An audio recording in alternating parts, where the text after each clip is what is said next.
तो ये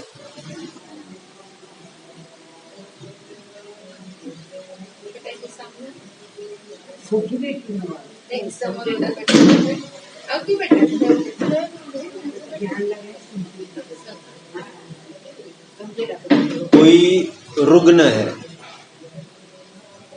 रुग्ण मतलब रोगी है, कोई बीमारी है किसी को, वो क्या करता है? मेरा दुखता है वो तो ठीक है, दुखता ही है, इतना ही बिलखता बैठता नहीं है, वो कुछ एक्शन लेता है, एक्शन, पॉजिटिव एक्शन। डॉक्टर उसके घर नहीं जाता है। अखबार जैसे रोज आता है वैसे डॉक्टर रोज हाजिरी नहीं देते, किसी को कुछ करना है कुछ करना। जिसकी गरज भाषित हो वो स्वयं जाता है डॉक्टर के पास, जाकर पहले तो परीक्षण करता है, योग्य दवाई हो वो ले लेता। क्या करता है वो? दवाई कभी लेता है कभी नहीं लेता है, ऐसा करता है क्या? कैसा करता है? 8-10 दिन चले गए वो, मैं दवाई भूल गया, ऐसा नहीं करता वो, लहरी नहीं होता वो घर वालों को भी कहता है भैया मैं भूल गया, मुझे याद दिलाया करो नहीं तो मैं मर जाऊंगा। घर वालों को कोई फर्क नहीं पड़ता उसके जिंदा रहने से मरने से, लेकिन वही स्वयं खींच रहा है, मरने से इतना डरा है। फिर हाथ पर लिख कर रहता है, फोन में अलार्म भी सेट करता है, 3 बार खुराक है तो 3 बार लेना ही है उसको। किसी ने कहा साथ में आंखों का भी इलाज चलता है, साथ में दांत का भी इलाज चलता है, साथ में कान का भी इलाज चलता है, कितने समय में क्या क्या लेना बराबर लिस्ट आउट है उसके पास। और डॉक्टर्स के साथ कितने अदब से पेश आता है वो, डॉक्टर के साथ अदब से पेश आता है कि नहीं? डॉक्टर मतलब कैसे खड़ा रहता है वो, ऐसा लगता है कि जीवन दाता है हमारे, जबकि फीस ले रहे, सब ले रहे, कोई एहसान नहीं कर रहे, वो उसका पेट भर रहा है। लेकिन हमें लगता है कि भाई यह इन टाइम नहीं देखेगा तो फिर हमारी तो खटिया खड़ी हो जाएगी। इंश्योरेंस भी करा लेते हम 2-5, कुछ हुआ तो, अरे डॉक्टर के पास जा रहे ना तुम, दवाई भी है ना, लेकिन कुछ हुआ तो तुम मेडिक्लेम पॉलिसी तो होना ही होना भैया। और ऐसा नहीं सबके करो, कुछ भी कभी भी हो सकता है। मतलब बीमार होने के पहले से तैयारी चालू करता है और बीमार होने के बाद तो सवाल ही नहीं है। बीमार होने के बाद उठते बैठते जागते वही उसके दिमाग में कि मुझे जो भी आता है उससे वही बात करते, मुझे यही हुआ है, क्या कर सकते। यूट्यूब में वैसे सब वीडियोस देखता है, क्या कर सकते हैं, 10 जनों को वही पूछता है। किसी ने कोई डॉक्टर कहा चला उस तरफ, किसी ने कोई चला उस तरफ, दाव लगाता रहता है। 10 डॉक्टर कर लिए, इसको समझ में आ गया है कि ज्यादा कुछ फर्क नहीं पड़ रहा है, लेकिन हिम्मत नहीं छोड़ता ये। और लोग भी उसको यही समझाते हैं, अरे हिम्मत छोड़ के थोड़ी चलेगा, तुम्हें जीना है। एक बात मैंने पहले रुग्ण का उदाहरण देकर यह कहा, रुग्ण को स्वयं सजग होना चाहिए रोग की गंभीरता का और रोग के अभाव के उपाय का, सीरियस रहता है उस मामले में। एक दूसरा उदाहरण देता हूं मैं। हम सबको आजीविका के लिए कुछ न कुछ करना पड़ता है। सब बाप दादों की प्रॉपर्टी वाले तो होते नहीं है। क्या किया जाए कमाने के लिए? मैं दुकान खोल लेता हूं। तो दुकान खोलने से ऐसा होता है, आज कुछ सामान भर के लाया, फिर अभी मैं थक गया, 8 दिन के बाद देख लेंगे, ऐसा नहीं। और दुकान चालू होने के बाद 1 साल के बाद ओपनिंग हो गई, फिर वो ये नहीं कहते चलो अभी 8-10 दिन में थोड़ा घूम के आता हूँ, ऐसा नहीं करता वो।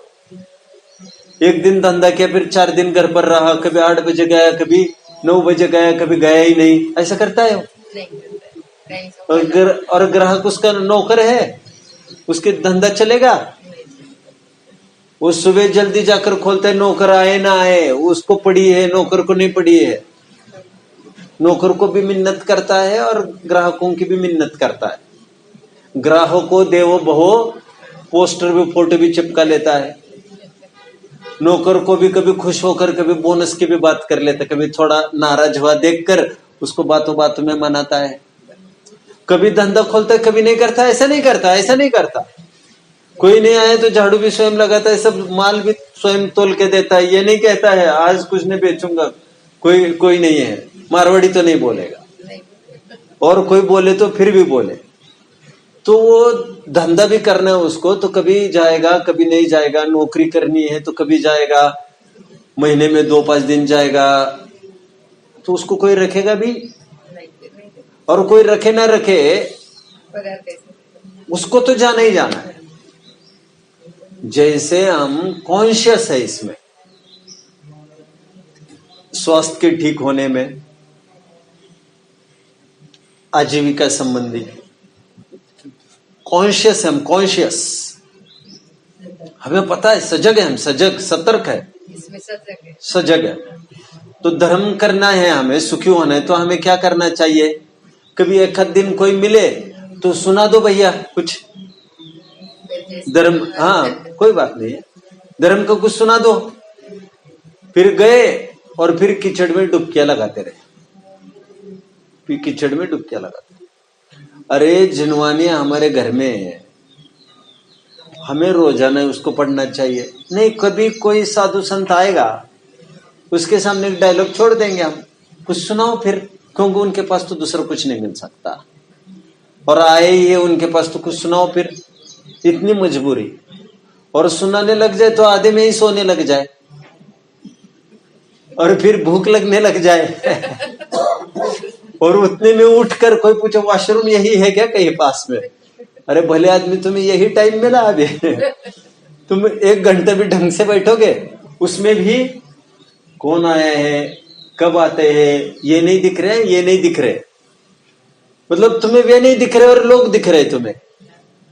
तू आया है यहाँ पर दलदल से निकलकर यहाँ तक, अब तुम ये देखने के लिए बैठो यहाँ पर कौन आया और कौन नहीं आया है। अरे तू तेरा लोटा छानना चुपचाप बैठ कर यहाँ पर, नहीं तो घोड़ों को जैसे लगाते हैं, क्या कहते हैं उसे, you may go if you wish, घोड़ों को जो लगाते हैं क्या कहते हैं उसे, काय म्हणतात त्याला, चलिए जो भी कहते होंगे। तो वो जिससे यहां वहां न देखे, वो सामने देखता रहे, क्योंकि ध्यान भटकता है उसका। फिर हमें भी जैसे कान पर वो पट्टी लगाते हैं ठंड के दिन में, ऐसे कुछ लगानी पड़ेगी कि भैया तू तेरा धंधा कर, तू तेरे धंधा करने आया यहाँ पर। मतलब जब हम व्यापार धंधे में धनार्जन के लिए, जब हम स्वास्थ्य अपेक्षा इतने सजग है, तो धर्म अपेक्षा हम कितने सजग है। मतलब कोई आएगा सुनाएगा उसी के बल पर, कभी कोई दुख होगा तो उसके बाद साझा करेंगे, और इतना ही, ऐसे नहीं होता है।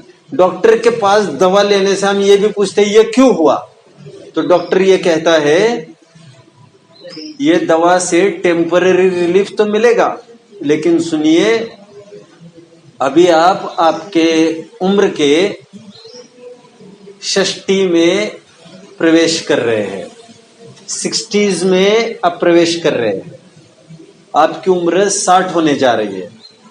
अभी आपके लाइफ में एक्सरसाइज, योगा, प्राणायाम ये चाहिए ही चाहिए।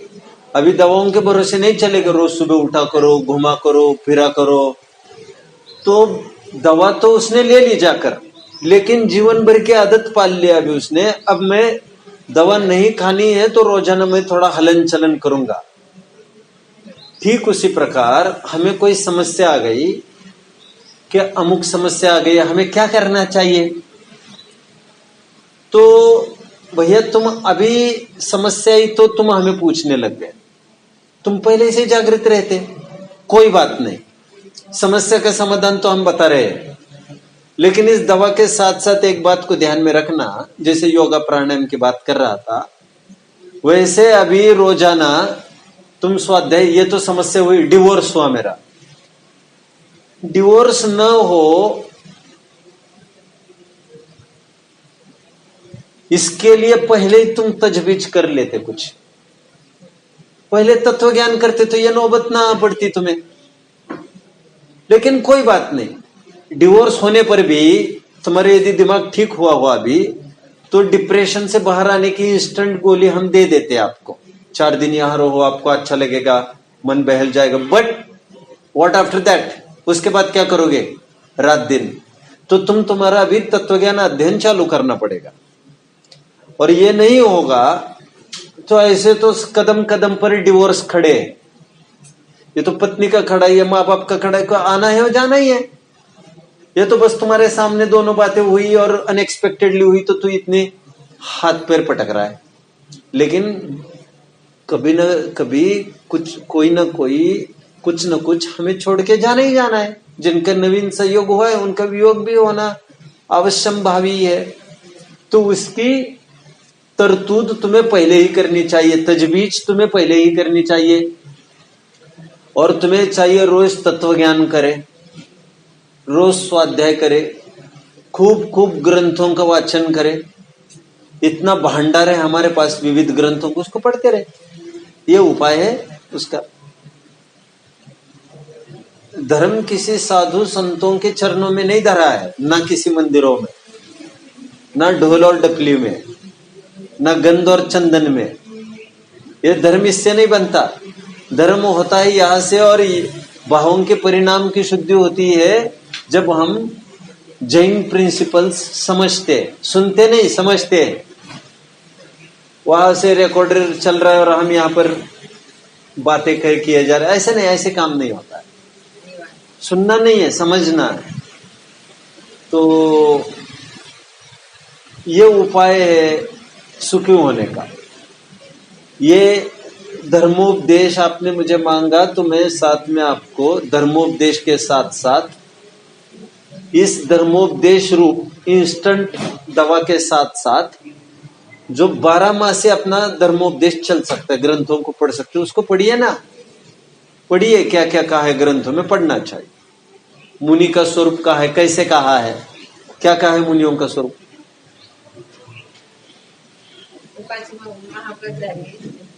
कौन कौन से महाव्रत है ये बता सकेंगे, उनका स्वरूप बता सकेंगे, बता तो सकेंगे लग रहा है मुझे। 5 महाव्रत कौन से, चलो 5 महाव्रत। और क्या है वो पाठ दूसरे उनका वंदन करते ना। 5 महाव्रत। और क्या कसौटी है उनकी, क्या परीक्षा है उनकी, क्या चिन्ह लक्षण है उनके, ये बनने का, मोक्ष में जाना है पूरा। जैसे 5 महाव्रत बोला आपने, वैसे और क्या है, 5 समिति है। अब भैया 5 समिति क्या होती है ये, भले आदमी तुम्हें समिति पता नहीं और तुम रोजाना चक्रे काट रहे हो उनके पास। भैया शादी करने के पहले भी 2-5 बार मिल लेते हैं लोग, उनके माँ बाप से पहचान करा लेते हैं, बायोडाटा देखते हैं, आप समझ रहे, खून की जांच कराते हैं, बैंक अकाउंट भी देखते हैं। और घर फर्जी तो नहीं है इसका, रेंट से रहता हो और बड़ी बड़ी बिल्डिंगें हाँकता हो। यह सब परीक्षण एक शादी के लिए भी करता है कोई भी, जबकि 2-3 साल में उसको दूसरी शादी करनी है। इतने धक्के खा के आकर भी 3 साल में उसने दम तोड़ दिए, अभी कह रहे दूसरी करनी है उसको। तो मैं ये कह रहा हूं, जब एक शादी के लिए भी इतनी कोशिशें कर रहा है वो, लड़की कैसी है, मैं अकेली मिलूंगा, अकेला मिलूंगा। अरे साल भर मिलता रहा तो उसको, तुम्हारे बाप दादा मिले नहीं थे। मैं कह रहा, मैं वही नहीं सोच पा रहा हूं, मुझे ये ख्याल में कैसे नहीं आया। अरे 10 बार तू पहले मिल आया तब तुम्हारी बुद्धि काम नहीं करी क्या? नहीं, ये मुझे देखा ही नहीं मैंने, ये काला दाग यहाँ का देखा ही नहीं मैंने। अरे बेवकूफ, उस काले दाग से तुम परेशान नहीं हो, तुम्हारे काले दाग से तुम परेशान हो अंदर के मिथ्यात्व के। इन काले धब्बों से कुछ नहीं होता। वो सेवा कर रही है तुम्हारे माँ बाप की, गोरी चमड़ी वाली लाती तो भाग जाती किसी के साथ, तो तुम ठिकाने आ जाती तुम्हारे आकर। मतलब एक शादी के लिए भी हम इतना सब देखते हैं पहले, फिर बाप जाके आएगा, फिर चाचा जाके आएगा, फिर दिन में देखेगा, फिर रात में देखेगा, साड़ी में देखेगा, ड्रेस में देखेगा, फिर फोटो भी चाहिए उसको, प्रत्यक्ष भी देखना है। सब देखकर भी किया कराए, फिर कहते नहीं वो बात अभी नहीं है, शादी कैंसिल हो सकती है क्या? आप समझ रहे हैं मेरी बात को? मतलब दिमाग खराब है क्या तुम्हारा? मतलब सब्जी भी मार्केट जाते हो तो इतने पूछताछ कर लेते हो तुम, आगे से पीछे से 10 जनों को पहले पूछते हो, फिर कहते 5 में देना है क्या? फिर 10 जगह पूछ के आया है और वो जानता है कोई 5 में नहीं देता, और ये सबसे सस्ता ये दे रहा है, फिर भी इसको लगता है 5 में दे रहा है क्या, और वह हाँ ना करके हो भी जाए और एक डालो ना कहता है। मतलब इतनी अकल है इसको, इतना सजग एक सब्जी के खरीदने में है, एक शादी के करने में इतना सजग है, क्या करता है क्या नहीं करता है, मुझे गरीब नहीं चाहिए, शहर वाला चाहिए, ऐसा नहीं चाहिए, घुमाने वाला चाहिए, फिराने वाला चाहिए। अरे मतलब क्या वो शादी क्या तुम्हें सुखी करने के लिए कर रहा है क्या? उसको तो उनकी उसकी सेवा करानी है, इसके लिए कर रहा है। बड़े धोखे में हो तुम, उसके माँ बाप के लिए बहू ला रहा है वो सेवा के लिए, और तू समझते मुझे खुश करने के लिए शादी कर रहा है। तुम्हें कह रहे हो एक शादी के लिए भी जब वो इतना यत्न करता है, एक सब्जी के लिए भी इतना यत्न करता है, तो हमें तो देव शास्त्र गुरु हमारे आराध्य है, हमें गुरु के लक्षण के चिन्ह भी पता नहीं, और हम ठोकरे खा खा के आ रहे हैं वहां पर, और फिर कहते हैं उनको भी चलता है, उनको भी चलता है, उनको भी चलता है। अरे ग्रंथों को पढ़ा है, उनको नहीं तुमको चलता है सब कुछ। वे बैठे हैं चूना लगाने और तू बैठा है लगवाने। ऐसे धोखाधड़ी से भरी दुनिया है, और तुम्हें कोई फर्क नहीं पड़ता है। दिन दहाड़े लुट के आ जाते हो तुम, और फिर उनको ही बदनाम करते हो। समझ रहे मेरी बात को? तो यह ग्रंथों को पढ़ेगा कौन? देव शास्त्र गुरु का समझेगा स्वरूप कौन? आत्मा का स्वरूप कौन समझेगा? 6 द्रव्य 7 तत्व बताए कौन समझेगा? तो कहीं डोनेशन दे दिया 10-5 हजार का, कहीं इनको कपड़े की जरूरत है, अच्छा आदमी है, कपड़े दे दिए, इनको इसकी जरूरत है, उससे कुछ नहीं होता, उससे कुछ नहीं होता। आदमी तो उसमें भी ये सोचता है थोड़ा देना चाहिए, इतना आ रहा है तो, मतलब तुम तो बिजनेस कर रहे हो यहाँ पर, और इसके बदले में फिर हमें और मिलेगा। तो इससे कोई पढ़ना चाहिए, पढ़ना चाहिए, रात दिन पढ़ना चाहिए, ज्ञानार्जन करना चाहिए, विद्या। तो ये सब करना चाहिए, उससे जीवन में सुख संपन्नता होती है। और खूब सारे ग्रंथ जैसे तत्वार सूत्र है, अद्योपंत, उसको अर्थ सहित पढ़े, रटे नहीं, केवल पढ़ते ही नहीं जाए। जैसे बुढ़े ठुड्डे हमारे दादा दादी पढ़ते थे, वैसे बस बोलते जा रहे राम राम राम राम राम राम राम राम राम, माला खत्म, और उस तरफ सो भी रहे और ये भी चालू है। ऐसा नहीं चलेगा, ऐसे से कुछ नहीं होता। स्वरूप समझना पड़ता है, वीतरागता क्या है। आपके पास छोटे बुक्स है? छोटे? हाँ छोटे बुक्स है तो मैं, लेकिन मेरे पास दिक्कत ये है कि सिंगल कॉपीज है सब, लेकिन फिर भी मैं कोशिश करता हूँ, क्या हो सकता मैं देता हूँ। ठीक है। मैंने पहले भी दिए थे, मैंने पढ़े, ठीक पढ़े, और अभी तक क्यों नहीं मांगे आगे के? पढ़ना तो मैं ये कह रहा हूँ, जैसे दवा खत्म हो गई तो क्या करते हैं आप? डॉक्टर के भी जाते आते रास्ते में मिलेगा तो मांग लेंगे दवा फिर से, ऐसा करते हैं। 4 दिन पहले अपॉइंटमेंट ले लेते हैं, दवा खत्म होने वाली है, उसकी जरूरी होती है। अंतिम दवा लेने के बाद मार्केट में नहीं जाता वो दवा लेने के लिए। चक्कर आ जाए तो, शुगर डाउन हो जाए तो, मतलब दवाइयां पहले है उसके पास महीने भर की, इतनी तजवीज बाहर कर लेता है। तो आपका पहला ग्रंथ पूरा हो गया था, तो आपको चाहिए था पूरा होने वाला है, दूसरा कुछ दे दो। तो ये कहना चाहिए अच्छा लग रहा है, नहीं लग रहा है, दवा असर कर रही है, नहीं कर रही। डॉक्टर जो देते हैं चुपचाप थोड़ी खाते हैं हम कहते हैं डॉक्टर साहब इलाज नहीं हो रहा है, लाभ नहीं हो रहा है, मुझे चक्कर आ रहे थोड़े, क्या करना चाहिए? डॉक्टर कहता है अच्छा हुआ बोला, साथ में ये गोली ले लो, अभी नहीं होगा। तो डॉक्टर से मिले ही नहीं आप फिर से, तो आपका काम होगा नहीं।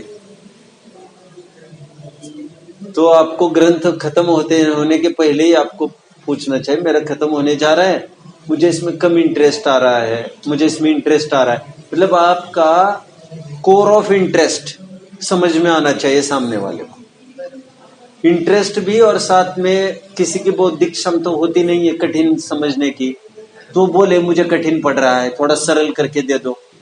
तो डॉक्टर के पास 10 mg भी रहती है, 5 mg, कोई बात नहीं, चक्कर आ रहे तो 5 mg ले ले, चक्कर आ रहे तो आधी गोली ले ले, तो डॉक्टर बताता है ना फिर फोन पर उसको, ऐसा करना पड़ता है वो। तो मतलब मैं वही कहना चाह रहा हूं, हमें धर्म की धगज कितनी है, स्वास्थ्य की है, धनार्जन की है, इसकी नहीं है। हमें दुकान बंद करते नहीं अपन मार्केट डे के दिन, नहीं नहीं नहीं नहीं, बीमार हो कुछ भी हो तजवीज कर लेते वहां पर। आज तक कभी दुकान बंद नहीं की हमने, और दुकान बंद की तो लोग जरूर समझेंगे ये मारवाड़ी सेठ ने दुकान बंद की तो जरूर कोई ना कोई मरा होगा, बहुत मजबूरी आ पड़ी होगी, नहीं तो ये लोग बंद रखते ही नहीं, कुछ ना कुछ तो बात होगी इनकी। तो वो जाकर पैसा कमा सकता है, रात दिन उसको जुनून होता है उसी बात का। उसी प्रकार स्वाध्याय यह हमारी खुराक है, यह हमें निरंतर सेवन करना चाहिए, उसके बिना हमारे आत्मा का कल्याण होता नहीं। समझ में आया? थोड़ी धगज लेकर, और निरंतर मरते दम तक मुझे अभी पूरा जिन शासन पढ़ना ही है, जिन शासन पूरा पढ़ना है मुझे। बापजी बापजिन मथन वंदा में जाने दो एक तरफ, अभी पहले पढ़ लो शांति से, भगवान ने क्या क्या कहा है पढ़ लो, शांति से पढ़ लो। इन्हीं को देखकर धर्म निश्चित मत करो, ये ऐसा धर्म है सब चलता है।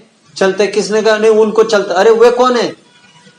वे कौन है? उनको चलता है मतलब तुम्हें चलेगा? उनको चलता होगा, मुझे नहीं चलेगा भैया। ये मतलब ये हमारा रुतबा कैसे होगा जब हम ग्रंथों को पढ़ेंगे? तो बस इतना कहना है, 6 द्रव्य 7 तत्वों का स्वरूप बताने वाले ग्रंथ पढ़ने चाहिए। तत्वार्थ श्रद्धानम सम्यक दर्शनम, तत्वार्थ श्रद्धान मतलब क्या? टीकाओं को पढ़ लेना चाहिए, अर्थ उसके पढ़ लेने चाहिए, रोज कुछ न कुछ पाठ करने चाहिए अच्छे अच्छे, 12 भावना हो, भक्ति साहित्य होता होगा ना कुछ, तो ये सब पढ़ लेना चाहिए, जिससे वैराग्य हो पढ़ लेना चाहिए। वो सब बातें रोज करते रहना चाहिए। खाली पढ़ के इतना नॉलेज आया, कोई पढ़ाने वाला केवल मुंह पट्टी बांधने से और ये घुमाने से काम नहीं होता है। समझ में आया?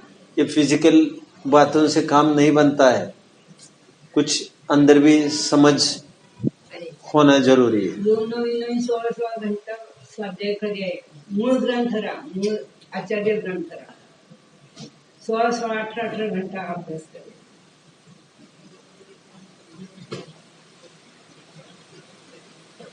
और मेरा बाप ऐसा था, मेरा दादा वैसा था, मेरा परदादा ऐसा था, इससे हमारा नहीं चल सकता, पेट हमारा नहीं भरता उससे। उनकी फोटो लगाने से हमारे घर में अनाज नहीं आता, उनकी फोटो लगाने से हमें प्रेरणा मिलती है मेहनत की, इतनी खरी बात है। उनकी फोटो देखने से ना ग्राहक आएगा, ना तुम्हारा काउंटर बढ़ता रहेगा, ऐसा कुछ नहीं होता। उन्होंने कमाया वमाया, 1 साल में साफ हो सकता है सब। जो उन्होंने जीवन भर मिलके कमाया 1 साल में साफ हो सकता है, वे जाने के बाद क्यों उनके जीते जी साफ हो सकता है। तो बाप दादाओं के कोई गुण नहीं गाता, सोने का धुआं निकलता था, ऐसा था, हमारे बाप दादा ऐसे थे, दादा थे। उसे लोग कहेंगे तेरे घर में रोटी का इंतजाम कर ले पहले, फिर बातें कर लेंगे। तो पहले अपना अपना देखना पड़ता है। तो ये मुझे कहना है।